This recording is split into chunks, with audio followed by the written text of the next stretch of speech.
What are your reflections, thoughts? Well, is this on?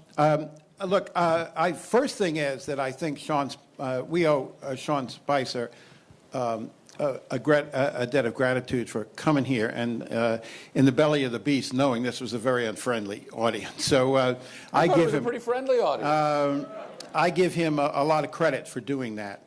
I think one of the most important things he said that none of you have mentioned was he said on social media, Donald Trump now has 50 million followers, and, quote, to the press, "You're not the only game in town anymore."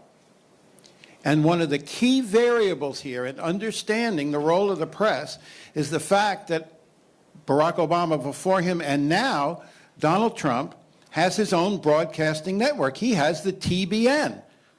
He has the Trump Broadcasting Network, and he has 50 million followers, and it's a whole lot more people who watch CNN.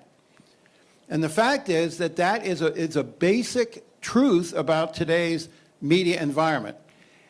The implications for the mainstream media is twofold. One is he doesn't need us in the way. When you and I covered the Reagan White House, on a basic level, even in the Bush White House, the president needed the press to be the transmission belt, the delivery system for the president's ideas. Donald Trump, in a basic way, does not need the press in anything like the way George Bush or Ronald Reagan did. I disagree. Well, I'm telling you what he thinks. What he thinks is I disagree that he thinks that as well. Well, Steve, why don't you, but let me just finish one more point. Okay.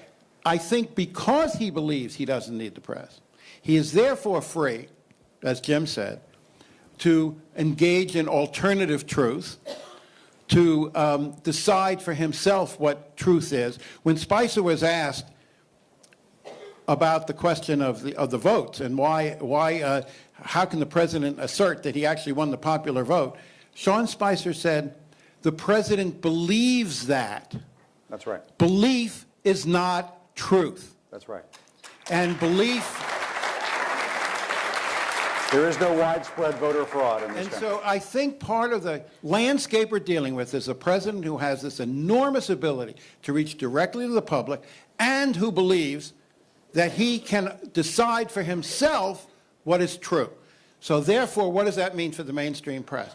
I think it means, as you said to him, the default has to be more aggressive than ever because he has more power to control what people learn than ever. So when the New York Times uses a headline that says Trump lies, a headline, I worked for the New York Times for 25 years. I never saw a headline like that. It would have been inconceivable. Yeah. Inconceivable. But why is it justified? It's justified because you have a president with so much more power to circumvent the media and so much more power to define truth in his own way. Therefore, the mainstream media has to be, the default has to be. Spicer complained, the default is being negative.